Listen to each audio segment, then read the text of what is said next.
आज एक ऐसे प्रश्न का उत्तर आना है जो हम सबकी जिज्ञासा बनी हुई है और जिसकी आवश्यकता है, और उस पर प्रकाश डालना अत्यंत आवश्यक है।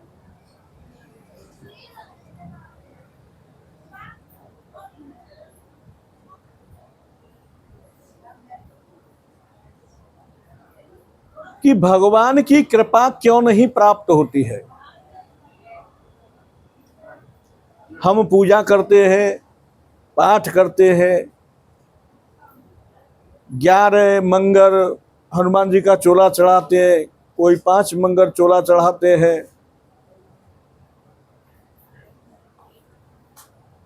कोई अनुष्ठान करते हैं, लेकिन उनको लाभ क्यों नहीं मिलता। इस पर प्रकाश अवश्य डलना चाहिए और जानना चाहिए कि हम लोग भगवान की कृपा से वंचित क्यों रह जाते हैं, सब कुछ करते हुए भी वंचित हो जाते हैं। तो इसमें महत्वपूर्ण बात है अपना आचरण। हम करते तो पाठ पूजा है, लेकिन आचरण पर ध्यान नहीं देते। जब जड़ ही किसी पेड़ की कमजोर होंगी तो वो पेड़ कैसे बढ़ेगा, कैसे फलीभूत होगा। आचरण, व्यवहार मुख्य है। ये निश्चित रूप से शुद्ध होना चाहिए। अगर कोई कहे कि महाराज मेरा आचरण शुद्ध है फिर भी मैं पूजा पाठ करता हूं, उसका फल नहीं मिलता, तो फिर वो मेरे पास आए और मैं उसे प्रमाणित करके दूंगा कि क्यों नहीं फलीभूत होता है।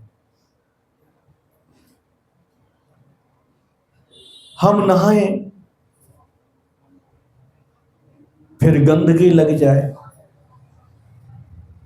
फिर नहाएं फिर गंदगी लग जाए, तो उस नहाने का क्या लाभ हुआ। हम पूजा पाठ करते हैं, उससे मानो हम स्नान कर लिया, पवित्र हो गए, फिर हमारा आचरण गलत हो गया, फिर हमारे अंदर गंदगी भर गई। आचरण मात्र शरीर से ही नहीं, इसमें भेद है। मन का भी आचरण शुद्ध होना चाहिए, वाणी का भी आचरण शुद्ध होना चाहिए। पूजा पाठ है, लेकिन मन हमारा दूसरे की कोठी देखकर चलता रहता है कि हमको ऐसी कब मिलेगी, हमें क्यों नहीं मिल रही। दूसरे के बेटा की नौकरी लग गई, हमारे बेटा की नौकरी क्यों नहीं लग रही है। ये मन से सोच, तो मन का आचरण उसका गंदा हो गया। शब्द का आचरण, किसी किसी में बोलने की बिल्कुल समझदारी नहीं होती। एक वाणी भी इस प्रकार से बोली जाए कि वही वाणी कोई हमारे प्रति बोले तो हमें कैसा लगेगा।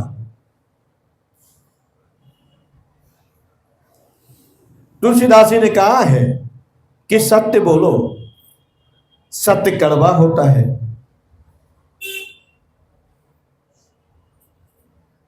लेकिन उसे कैसे बोलो, प्रिय बोलो। कहीं सत्य प्रिय वचन विचारे, सत्य भी हो, प्रिय भी हो, और बोलने से पहले विचार करना चाहिए कि ये हम बोल रहे हैं, ऐसा ही हमें कोई बोले तो हमारा क्या हाल होगा। तो मन की पवित्रता, ये श्रीमद् गीता में श्री कृष्ण जी ने कहा है, कोई मैं अलग से नहीं कह रहा हूं। इस श्री कृष्ण जी के उपदेश है कि वाणी शुद्ध हो, मन पवित्र हो, और शरीर से जो क्रिया है ना वो भी किसी के हित में हो, तो निश्चित दावे के साथ कह सकते हैं कि वो कोई भी पूजा पाठ करेगा वो सफल होगा।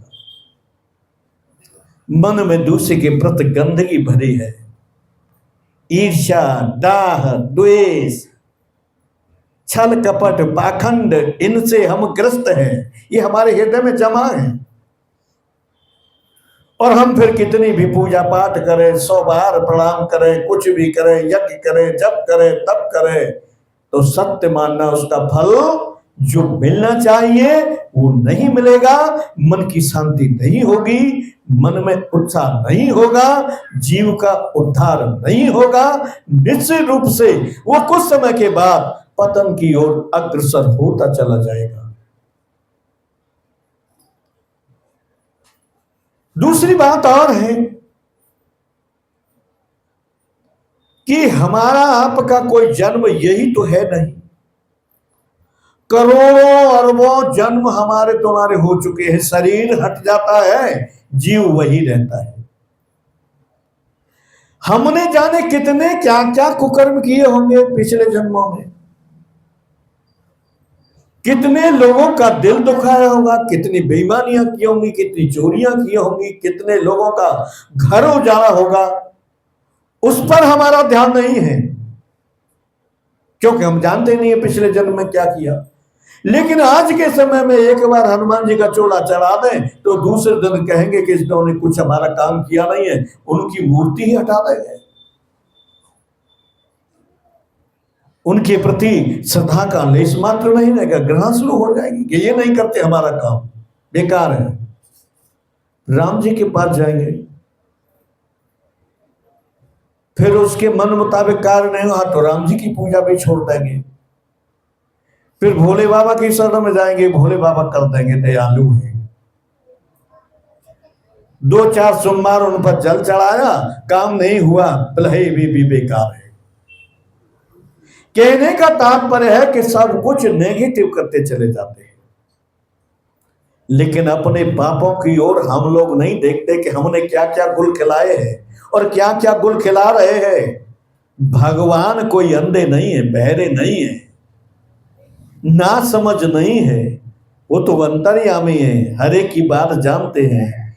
भीष्म पितामह ने कहा श्री कृष्ण जी को, हे गोविंद, मैंने जीवन में कोई पाप नहीं किया, तो फिर मैं ये सरसैया पे क्यों लेटा हूं, क्यों मेरी दुर्दशा हो रही है, क्यों इतना दर्द सहन कर रहा हूं। मैंने अपने पूरे जीवन में देखा है कि पाप नहीं किया। कृष्ण जी ने कहा कि इससे पहले देखो और उससे पहले देखो, 100 जन्म का इतिहास भीष्म पिता ने कहा कि मैंने देख लिया, कोई भी ऐसा घनिष्ठ पाप नहीं है कि मैं इस सैया पर लेटूं। तब कृष्ण जी ने कहा कि तुमको 100 जन्मों को ही पता है, मुझे तुम्हारे हजारों जन्मों का पता है। 108 जन्म पहले तुमने एक जो रहने वाली, उसको कुछ कहते हैं शावर, दुमुही, उसको, वो तुम्हारे रथ में जा रही, तुम उस रथ में जा रहे थे, तुम्हारे रथ के सामने पड़ी थी, तुमने उससे बाण से उठाकर फेंक दिया और वो बबूल के पेड़ पर जाकर कांटों में फंस गई। धीरे धीरे धीरे धीरे वहां से निकल नहीं पाई और उसके प्राण पखेरु उड़ गए, क्योंकि भीष्म पितामह राजा ही बनते आ रहे थे 100 जन्मों से। तो कहो, जब ऐसे दिव्य पुरुष भीष्म पितामह जैसे को उनका पिछले जन्म का किया हुआ पाप नहीं छूटा, तो हम लोग तो कीड़े मकोड़े, हमारे तो जाने कितने पाप होंगे, कितना हम करे आए होंगे, तो उसका फल किसको मिलेगा? हमारे पापा को मिलेगा भैया, हमको ही मिलेगा। तो अपना आचरण हम सबसे पहले सुधारें। हमसे कोई विरोध करता हो, कोई बैर रखता हो, तो उससे बैर विरोध छोड़ दे। वो हमारी हानि कर रहा हो, उस हानि पर ध्यान मत दो। क्यों कि हमारा इस जन्म का व्यवहार अगर सही हो जाएगा तो आगे का व्यवहार फिर होता चला जाएगा। उसने हमारे एक गाल पर चांटा दिया, हमने दो चांटे मार दिए, ये बरकरार फिर लेना देना चलता रहेगा। लेना देना बंद करना है, व्यवहार उस तरह से करना है कि हमारा प्रारब्ध न बने आगे। इसीलिए तो संत कहते कि सहन करो। मां भगवती ने बहुत सहन किया इसी कारण। बोलो सच्चिदानंद भगवान है कि एक सुंदर भगवान की नाम का उच्चारण करेंगे, लेकिन मैंने देखा है कि जब जब यहां लोगों ने कीर्तन बोला है वो 25% लोगों ने बोला है, बाकी के 75% तो बोला ही नहीं है। भैया भगवान के धाम में है, अपनी वाणी को पवित्र कर लो। हमें भी अपनी वाणी पवित्र करनी है। हम भूलेंगे तभी हमारी वाणी पवित्र होगी। हम कुछ खाएंगे तभी हमारा पेट भरेगा। अब दूसरा खाता रहे तो भाई हमारा पेट तो नहीं भरेगा। दूसरा बोलता रहे, उसकी वाणी पवित्र होती रहेगी, हम न बोलेंगे तो हमारी वाणी पवित्र नहीं होगी। मन वाणी को पवित्र करना ये बहुत बड़ी कला है और ये करना चाहिए। संत इसी पर बहुत जोर देते हैं, हमारे धर्म ग्रंथ शास्त्र भी इसी पर कहते हैं। बोलो सच्चिदानंद भगवान है कि